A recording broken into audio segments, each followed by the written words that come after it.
Put yourselves in the boxes. Let us know who we're talking to. Today, we're going to talk about a dynamic that is problematic in society, problematic in beautiful young people's lives, problematic for parents who are attempting to raise, sort of healthy, grounded young men and women, oftentimes in single parent kind of situations. There's a lot going on in the YouTube sphere around marriage, around adulthood, all these kinds of things. And one of the themes that seems to keep popping up in my YouTube sphere is a decline in marriage, across all racial categories. And there seems to be some pretty intense, heated discussion that's going on out there. Coincidentally, rather, with the marriage decline, we are often seeing, hey, Dr. Wentz, so we want to get some comments and perspective from you as well. There's a rise in divorce rates, right? The philosophers and the pundits can theorize as to why that is. That's not what our goal is here. It's just to sort of speak to the reality. Because as marriage rates decrease, divorce rates increase. What is not decreasing are children being born. In fact, there's a percentages as high as 68% that I've seen of beautiful babies, sons and or daughters that are born to single parent homes.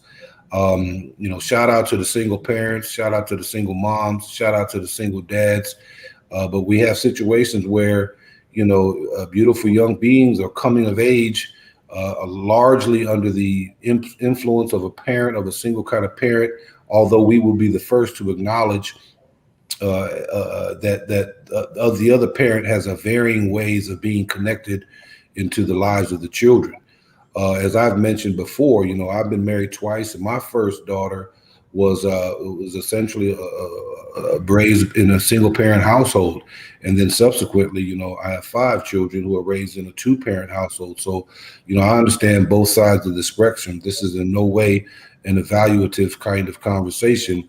It's just a reality that how do we help beautiful young people, and from our vantage point, particularly beautiful young men, come of age in a process perhaps where there's only a single parent in the household.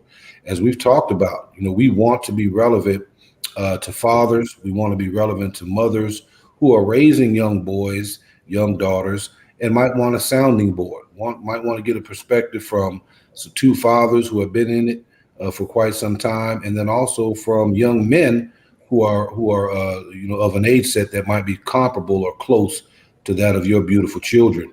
So that's one of our aims. That's one of our targeted audiences or goals, is to not share expertise. We're not on any high pedestal, but just to share our perspective and to speak confidently on things that we've dealt with, and to humbly admit that maybe we don't know in certain kind of subject matter. So that's today's conversation, is to really to talk through this dynamic. Peers, in your case, Elias, you might have friend groups where some of the young men in your life may not have experienced a 2-parent household. Gene, in your situation, which you can speak to it in terms of your own father and your own son. But what is it you would say? What is it you would say to a young person, 15, 16, 17, early 20s, who did not grow up with a parental figure? Often, in most instances, statistically, that would be a father figure. What perspective would you give to them from your life lived? And I know there's different ways in which you all have had experienced this. So, Gene, let me go to you. If you could kind of stage set for us both your circumstances, life lived, and what might you say to a young person that had a similar experience as yourself? Yeah, AJ, thanks for the microphone. Good to see the people here this evening who are, and good to know that others will be. Gene froze up on us. Elias, did you able to freeze up on you? benefit from. Team, you hear me? You froze up there, Gene. Okay, how about now? We can hear you, but you're frozen in the screen. Okay. I'll start talking and if I can get that. How about now? Can you hear me? Yeah, we can hear you. Yeah, it's just pretty choppy. That's the only thing. It's choppy. Okay. Yeah, I'm not sure. I've been having some issues here with my internet, so I may have to call the company. And Pay the bill. Pay the bill. oh, the bill is paid. The bill is paid. But maybe I'll pop back on, pop off and pop back on in a moment. But just to speak directly to the question, ideally, individuals are born and able to take advantage of the offerings of both parents, both the father and the mother.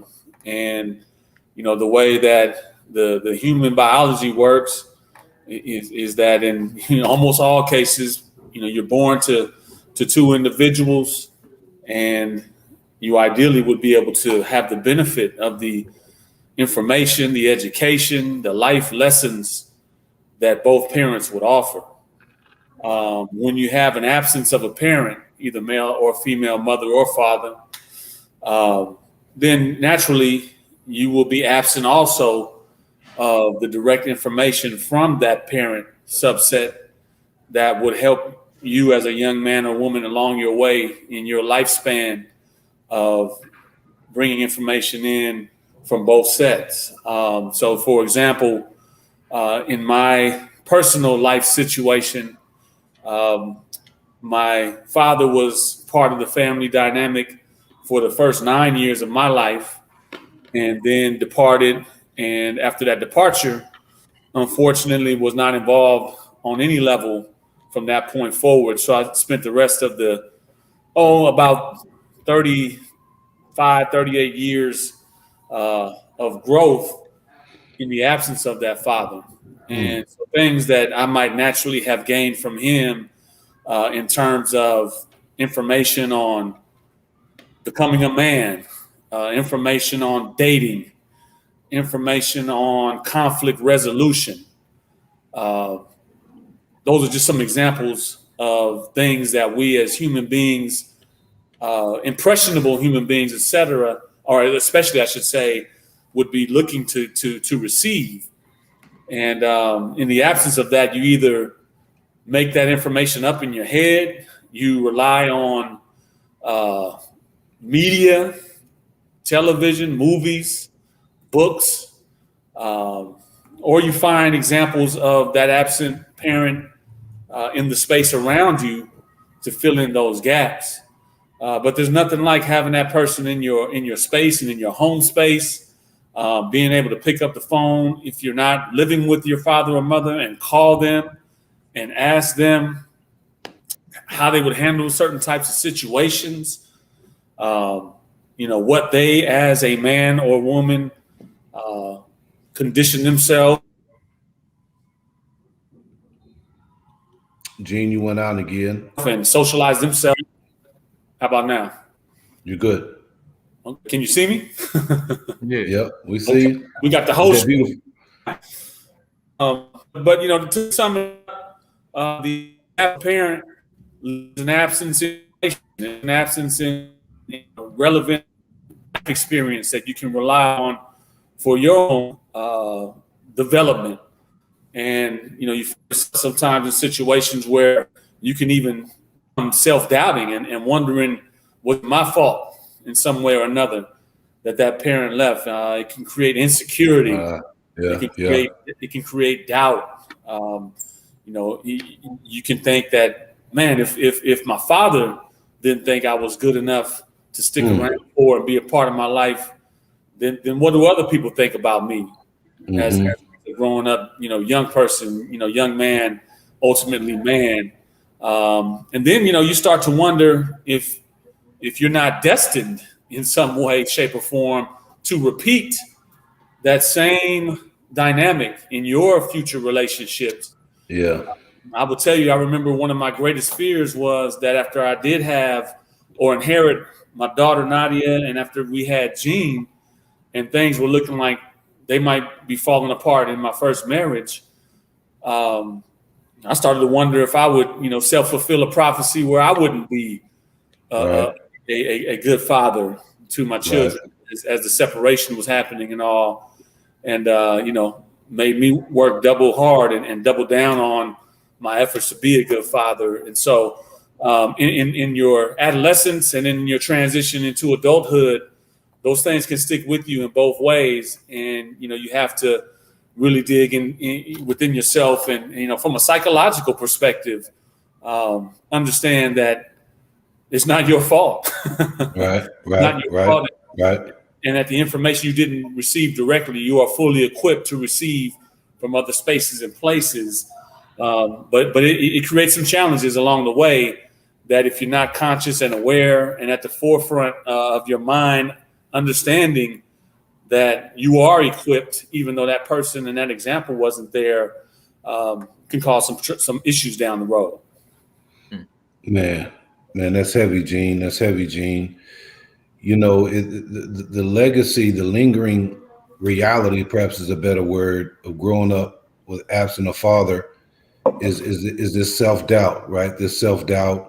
You interpret it from the lens of a young person, whether that's preteens or teens, and you put that weight on yourself. Am I the reason why, right? And then hopefully you have good people in your corner that can let you know that no, what a grown man does is what a grown man's responsible for, and not the babies, not the children, right? But all the life lessons that had to be learned on your own, or by uncles, or by elder men in the community, right? But then you bring that into your adulthood, and you begin to have moments of self doubt about how you raise your own seeds, and will you live up to kind of what your aspirations are. This thing is it's multifaceted, right? It's definitely multifaceted, and and of critical importance. We're talking about a decline in marriage, an incline in divorce, but babies are still being born, right? Babies are still being born. And so, how do we as a community step in? How do we as a community fill in to provide messages and lessons for single children in single homes? And there's a lot of stuff out there in the community, Elias. There's coaches, there's professors, there's teachers, there's uncles, there's cousins, right? And oftentimes they do step in. You grew up in a two-parent home, Elias, but you've also had other male figures, I would imagine, that have kind of poured into you a little bit. So, in relationship to the topic, what's your thoughts on it? What's your musings? Yeah, of course. First of all, thank you, Mr. Boy, for sharing. It's always good to hear these conversations. One thing I love about J4 so much is that I'm learning just as much as I'm like speaking, and it's a cool thing to understand how you two think, and then I'm trying to take that on myself and then think that same way.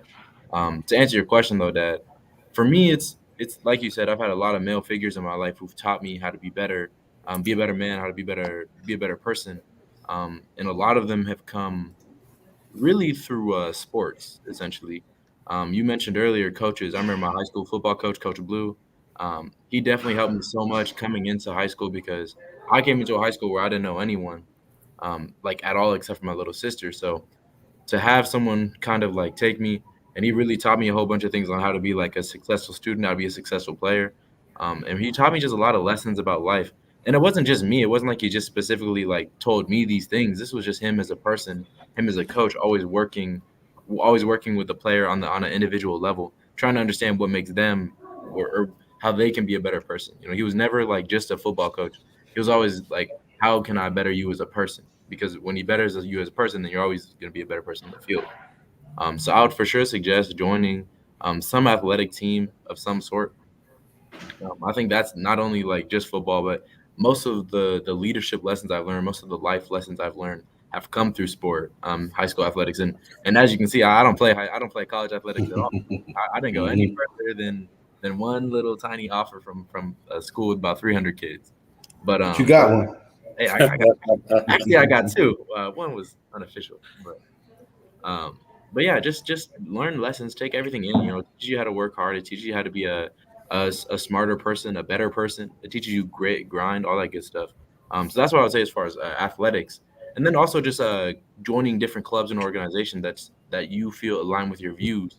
But most importantly, something I've learned recently on the college level is joining different organizations that really align with your culture.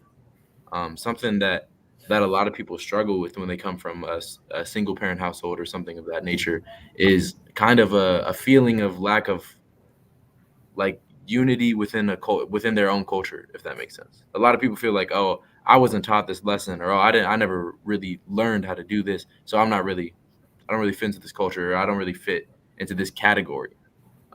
So what I would say is join organizations, say the Black African Coalition at ASU.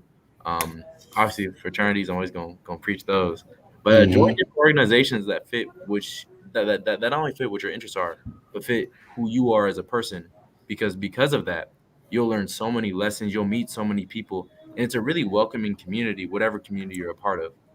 So I would suggest those two things: sports in high school, and then joining as many clubs and organizations as you can in college, because those are just going to surround you with other young people who think like you and who like agree with you and share your same beliefs. But it's also going to introduce you to people who will challenge your beliefs without hesitation.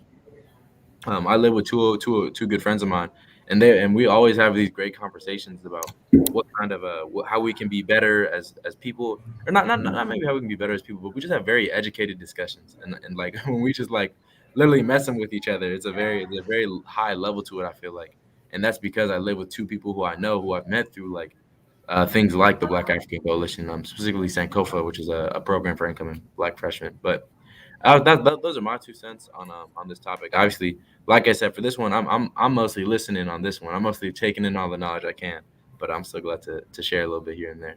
Hey, Elias, I mean, those are great observations, and I would add a couple things in that same spirit, in that same vein. I was blessed enough to belong to a strong church community when I was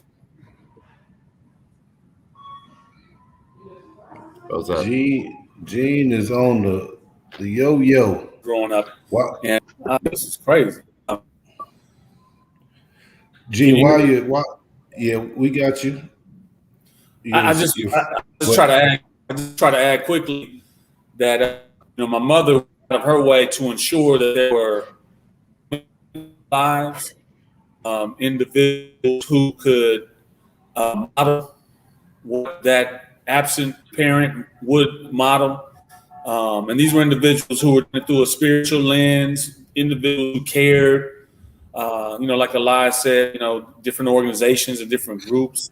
And so I think, parents who are left as the single parent without the other pairing have to have an intentional manner in which they go about ensuring that their children are connected to that other side, whether that Hmm. be through the church, whether that be through organizations.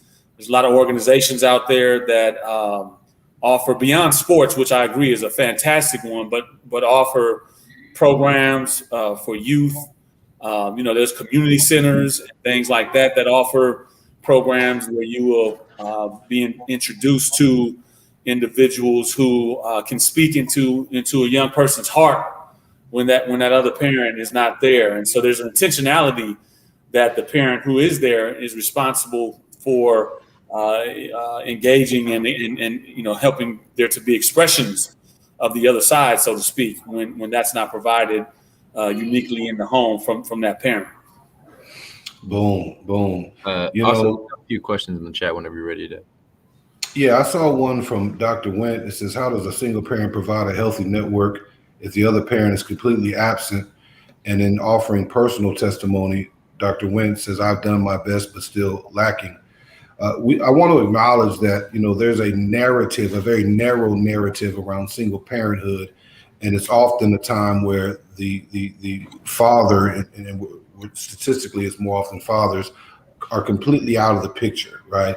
That is a truth at some extent, but also there are other examples where parents, a father in this example, has presence in varying kind of capacities. They could be a child support parent, they could be an occasional weekend parent, or they could be a highly involved parent. So I just wanted to acknowledge that.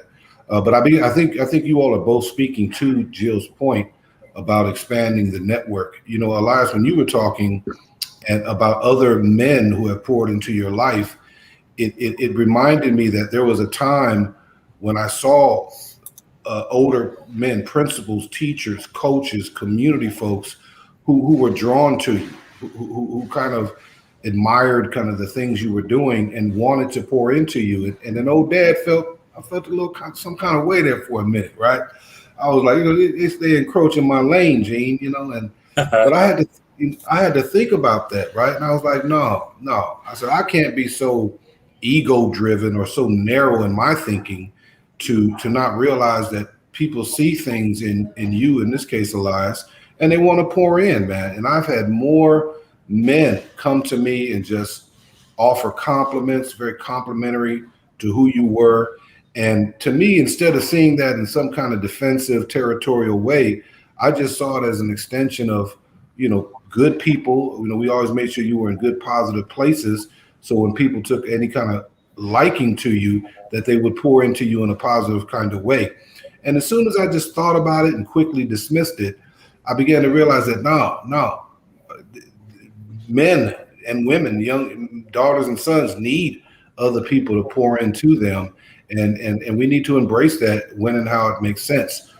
But to your point, Dr. Went, and you do this quite strategically, in absence of a dominant male figure, a dominant male father, you got to find other ways to bring males into their lives, and you've done that through exposure, taking your sons and daughters to different events and activities where they can see both diversity in content, but also diversity in adulthood.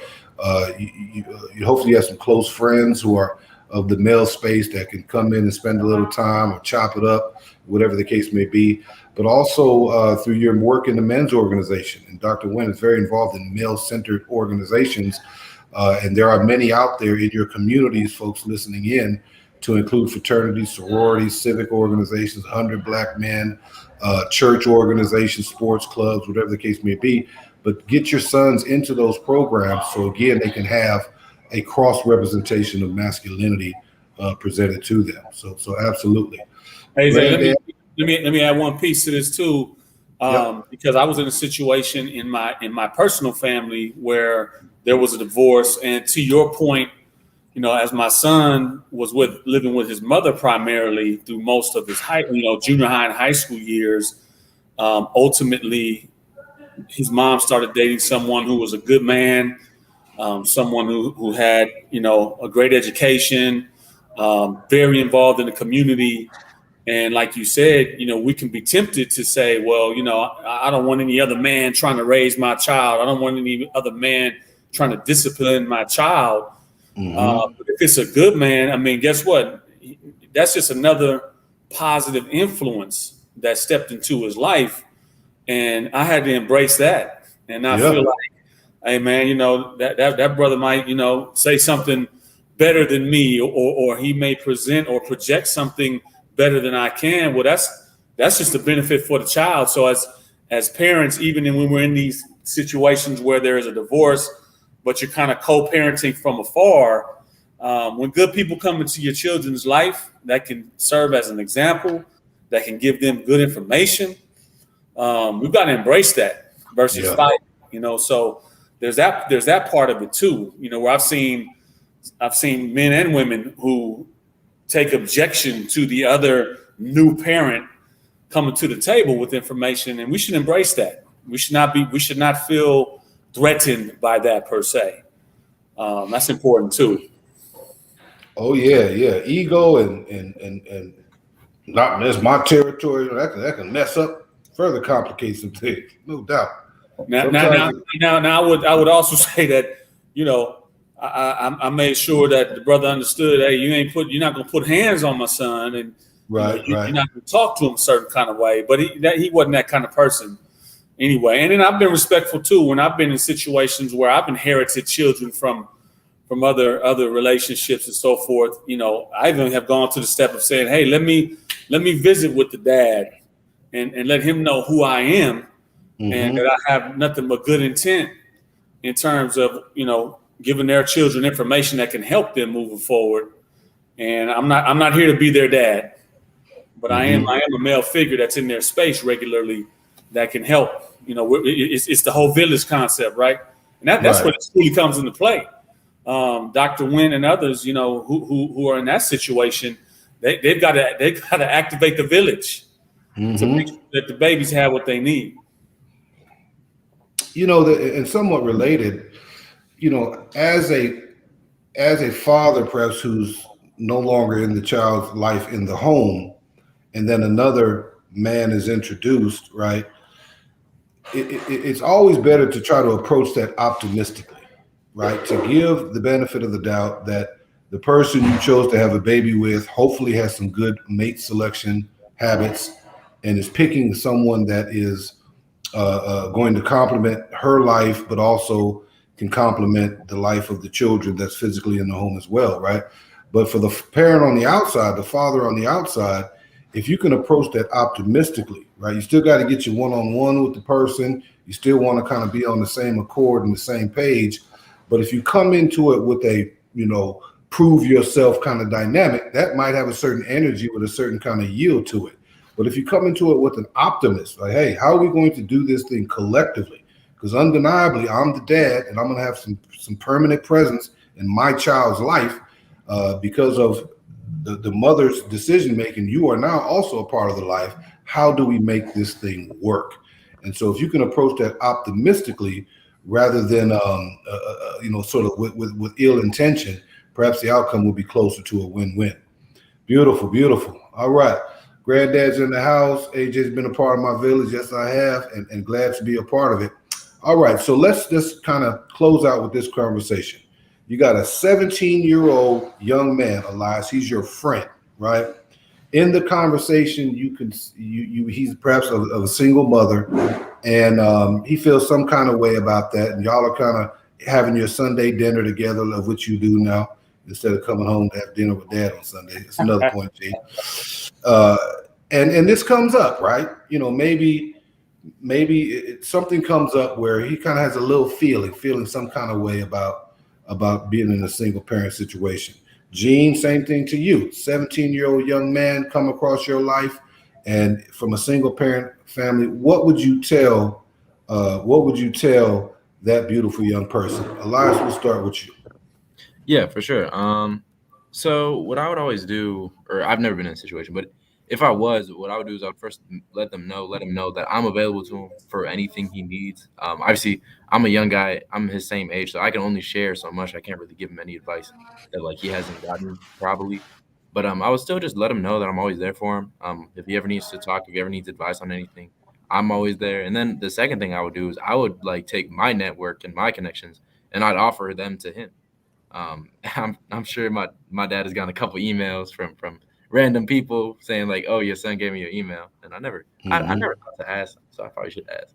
But in general, it's like these are people I know, these are people who I'm connected with. There's no reason why I'm gonna hold them hostage away from you. like if you need someone to talk to, if you need a male figure in your life, I have several that I can give you or that I can connect you with. What you do with those emails, phone numbers, whatever, that's on you. But at the very least, I'm gonna offer them to you, and I'm gonna offer myself. I'm gonna let you know that anything that I can help you with, I will. Any advice you need, if you even just want to talk or rant, like I'm there for that. So I would let them know those two things. Outside of that, I don't know if much else I personally could do, but for sure, I'd let them into my community, and then I'd help them out as much as I can individually. Powerful, powerful. Yeah, no doubt, Elias. And in the work that we do, you and I, with college-age young men and women, over the years, I've come across dozens, if not in the hundreds, of young people who have matriculated from 17-year-old adolescents into 18-year-old young adults into the college space who have, all kinds of gifts, but due to this lack of influence by a father in particular in many of those situations, because it happens to be a lot of African American males, young men, Right. you find them struggling, and at some of those points of struggle, they come across your presence, either because they're reaching out for help, or you have to sit them down and help them understand that they're off track. And number one, man, you got to show love. You got to tell them that you are loved, man. I know that the person that traditionally, historically, and logically you would think is the one that's going to provide that love has vacated for whatever reason. Mm-hmm. That's not about you. That's not about you. That's about that person, that human being.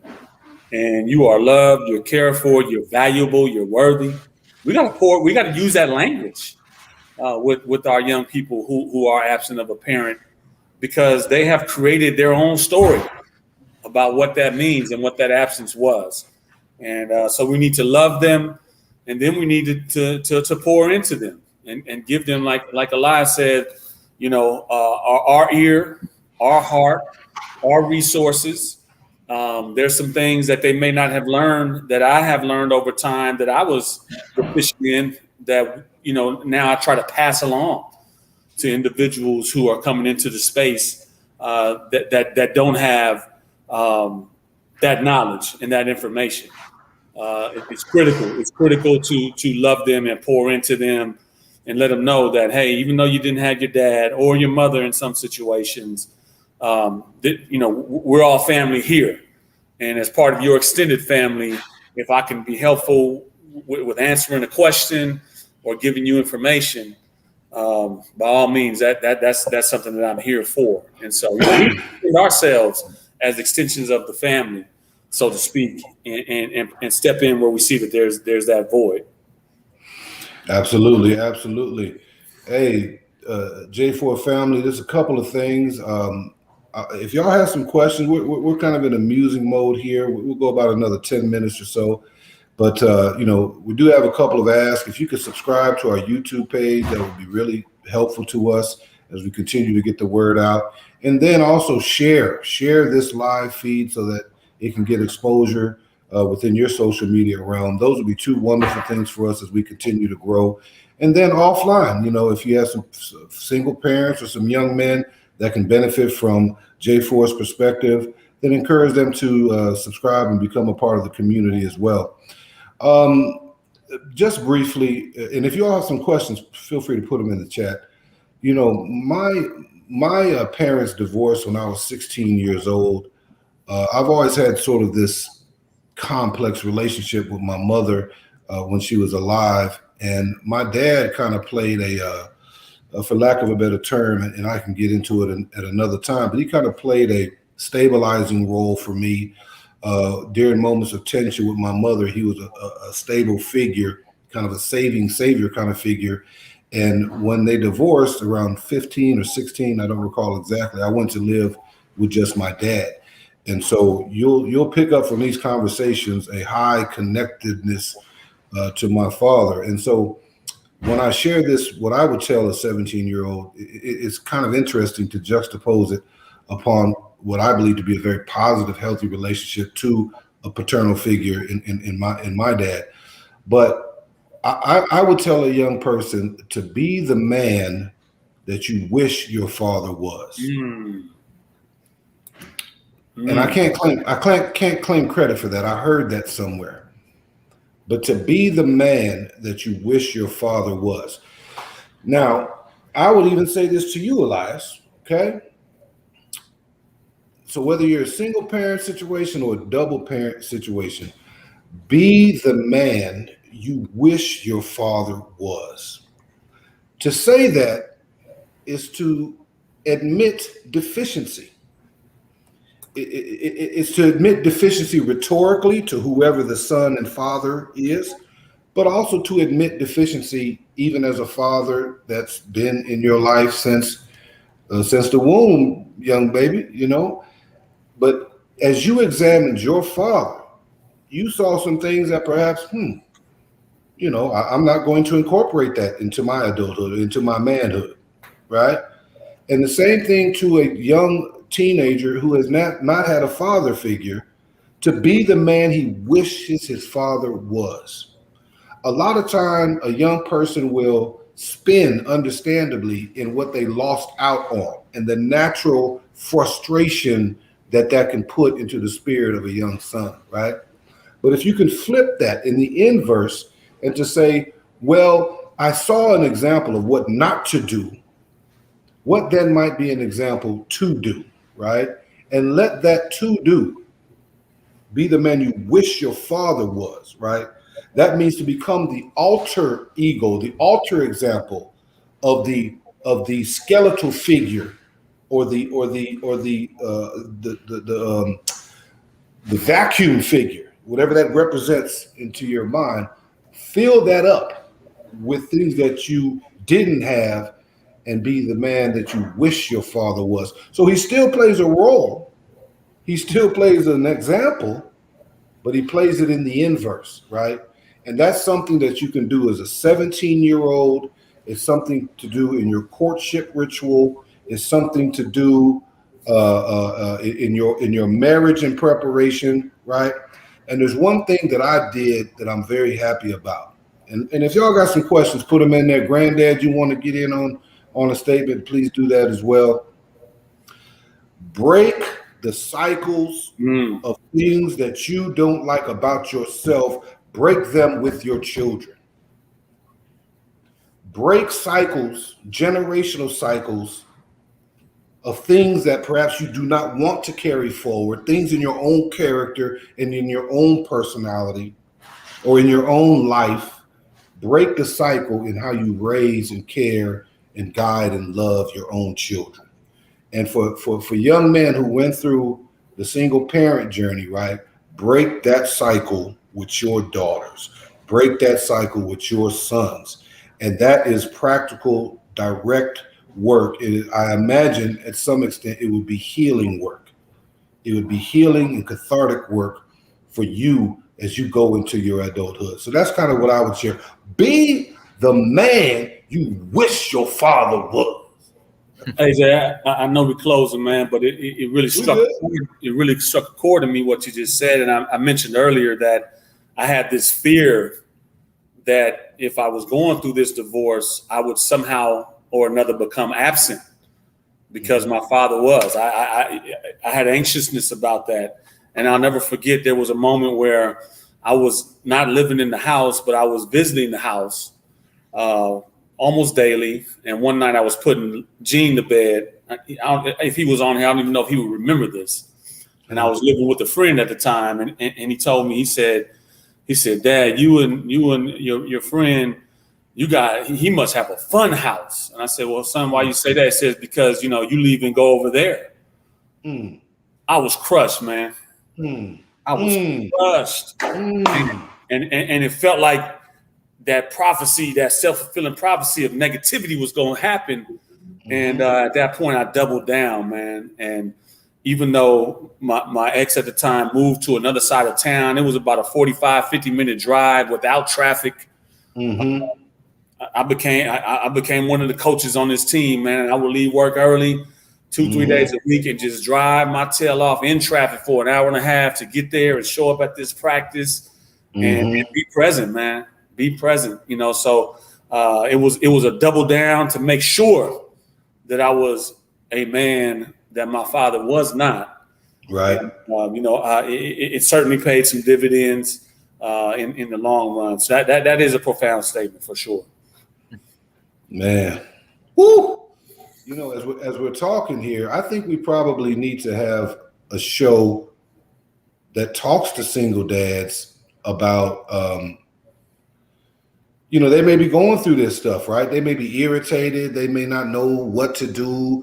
They may feel they have to check their pride when they kind of go into the situation, right? But we ought to have some strategies or collective conversations around, hey, man, no matter what, you made that baby, you got to be with that baby in some kind of capacity, right? Right. So, right. We are sort of cooperative, collegial by nature. But I'd like to make sure we're saying something of some depth and some value, and sometimes those might have some contradictory elements to it. But as long as it's healthy debate, that's cool. All right, hey, what are we at here? We got 6, man. I love it when we go viral. Beautiful community. We are talking about single children. There is a decrease in marital rates across all racial lines. It's a phenomenon of the 21st century. There's a lot of current folks out there philosophizing on the why. That's not our lane. Our lane is to offer perspectives from fathers and 2 young, beautiful sons who are in the age set of often the core of our audience.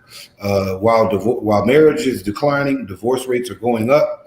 But what is consistent is there are babies still being born, and they're often being born into single parent homes.